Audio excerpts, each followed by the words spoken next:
Bio inorganic chemistry part 5 में आपका स्वागत है।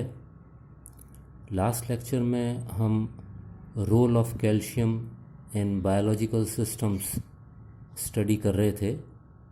कैल्शियम आयंस का बायोलॉजिकल सिस्टम्स में क्या रोल है, इसको जानने का प्रयास कर रहे थे। कुछ मॉलिक्यूल्स जो कि बायोलॉजिकल सिस्टम्स में होते हैं वो कैल्शियम सेंसिटिव होते हैं या कैल्शियम को बाइंड करते हैं, पकड़ते हैं। उन मॉलिक्यूल्स के बारे में हम पिछली बार डिस्कस कर रहे थे, जान रहे थे। उसी को आगे बढ़ाते हैं। नेक्स्ट मॉलिक्यूल है कैल्मोड्यूलिन, जिसे कई बार शॉर्ट में CAM के नाम से भी जानते हैं।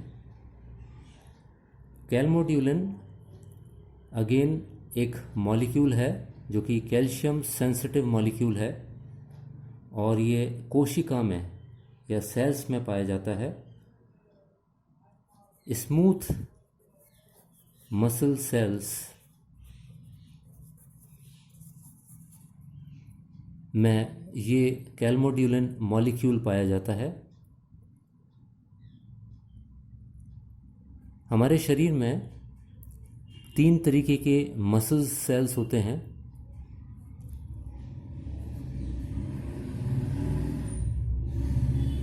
अनस्ट्रिएटेड,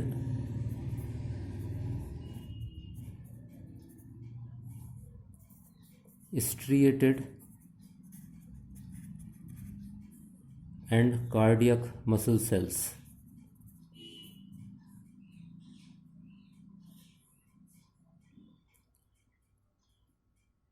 अनस्ट्रिएटेड मसल सेल्स को हम स्मूथ मसल सेल्स भी कहते हैं, जो कि उन मसल्स में होते हैं जिन पर हमारा कंट्रोल नहीं होता है। जैसे एलिमेंट्री कैनाल से जो एसोसिएटेड मसल्स हैं वो स्मूथ मसल्स होती हैं। स्ट्रिएटेड मसल्स वो मसल्स हैं जिन पर हमारा कंट्रोल होता है, जैसे कि हाथ पैरों की मसल्स हैं, चेहरे की मसल्स हैं। और कार्डियक मसल्स, जैसे कि नाम से ही पता लग रहा है, हार्ट मसल्स हैं। तो मैंने कहा कि जो अनस्ट्रिएटेड या स्मूथ मसल्स होती हैं उनमें ये कैल्मोड्यूलिन कैल्शियम सेंसिटिव प्रोटीन का काम करता है और स्मूथ मसल कॉन्ट्रैक्शन में मुख्य भूमिका निभाता है। ये जो प्रोटीन है इसका मॉलिक्यूलर वेट होता है 16700 डाल्टन्स।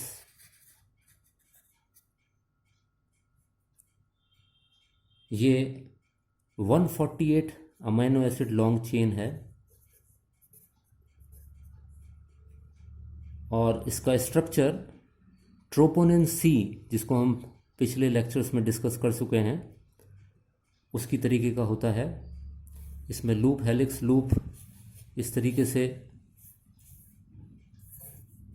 4 कैल्शियम बाइंडिंग साइट्स होती हैं। इनमें से 2 कैल्शियम बाइंडिंग साइट्स, ये और ये, लो एफिनिटी साइट्स होती हैं और ये 2 हाई एफिनिटी साइट्स होती हैं। इन दोनों साइट्स में कैल्शियम आयन हमेशा जुड़े रहते हैं, लेकिन जब मसल में कॉन्ट्रैक्शन होना होता है तब ब्रेन से मैसेज आता है, तब सेल के अंदर कैल्शियम आयन कंसंट्रेशन रेज होती है, बढ़ती है। तो जब कैल्शियम आयन कंसंट्रेशन सेल में बढ़ जाती है साइटोप्लाज्म में, तब ये लो एफिनिटी साइट्स पर कैल्शियम आके जुड़ जाता है और जब ऐसा होता है तब ये कैल्मोड्यूलिन जिस मसल से अटैच्ड है उसको कॉन्ट्रैक्ट कर देता है। इन मसल्स सेल्स में कैल्मोड्यूलिन में कैल्शियम ऑक्टाहेड्रली कोऑर्डिनेटेड रहता है। ठीक ट्रोपोनिन सी की तरह। नेक्स्ट मॉलिक्यूल है हमारा जिसमें कि कैल्शियम इंटीग्रल पार्ट होता है, स्टेफाइलोकोसील न्यूक्लियस।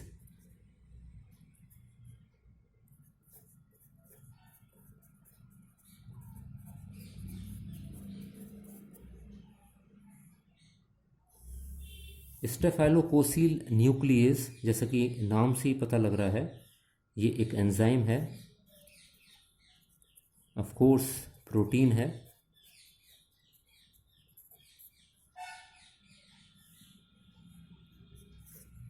वन 149 अमाइनो एसिड लंबी चेन होती है।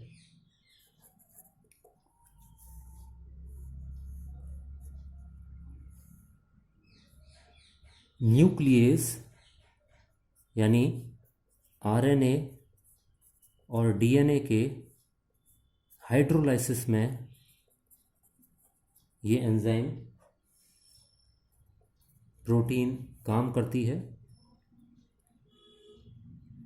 और इसमें भी कैल्शियम आयंस जो कि इंटीग्रल पार्ट होते हैं प्रोटीन के, एंजाइम के, वो ऑक्टाहेड्रली सराउंडेड रहते हैं डिफरेंट डोनर एटम्स से। नेक्स्ट प्रोटीन है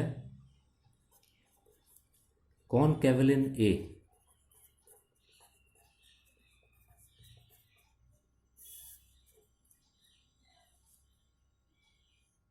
ये प्रोटीन का मॉलिक्यूलर वेट होता है 25,200 डाल्टन्स। इस प्रोटीन में कैल्शियम के साथ साथ मैग्नीज मेटल आयन भी देखने को मिलता है। ऐसा देखा गया है कि कॉनकेवलिन प्रोटीन शुगर्स को बाइंड करती है,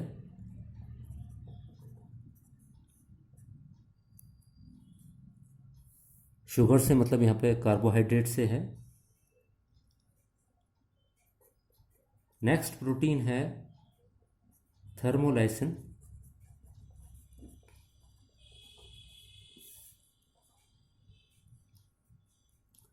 इस प्रोटीन का मॉलिक्यूलर वेट 37,500 डाल्टन होता है।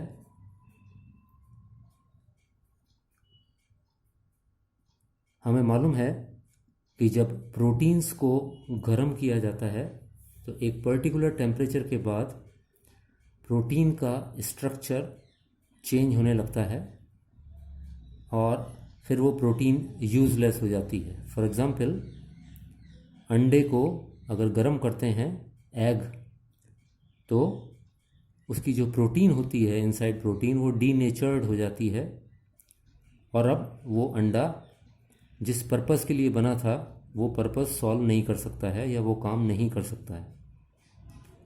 लेकिन इस प्रोटीन की खास बात है कि इवन 100 डिग्रीज टेम्परेचर पर भी ये प्रोटीन इंटैक्ट बनी रहती है, ये डीनेचर्ड नहीं होती है। हम कहेंगे कि ये प्रोटीन थर्मली स्टेबल है।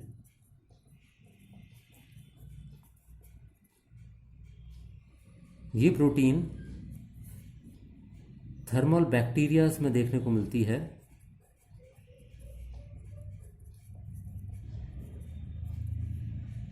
ऐसा माना जाता है कि जब इस पृथ्वी पर जीवन बना तो ये थर्मल बैक्टीरिया थे जो कि सबसे पहले लाइफ फॉर्म्स थे, और ये समुद्र के अंदर जहाँ पर 120-140 डिग्री टेम्परेचर होता है वहाँ पर इनका निर्माण हुआ, ये बने और सरवाइव किए। तो इन बैक्टीरियाज पर टेम्परेचर का असर तो होता है, लेकिन बहुत ज़्यादा टेम्परेचर का असर होता है। 100 डिग्रीज़ टेम्परेचर का इन पर कोई असर नहीं होता है। तो हम मान सकते हैं कि थर्मोलाइसिन वो प्रोटीन है जो कि one of the initial proteins या इनिशियल मॉलिक्यूल्स जो कि बायोलॉजिकल सिस्टम्स ने बनाए जब लाइफ आई। ये थर्मोलाइसिन में भी एक से ज़्यादा मेटल आयंस देखने को मिलते हैं और वो हैं calcium and zinc. Next lecture में हम functions of calcium ions in biological systems पर विचार करेंगे। Thank you.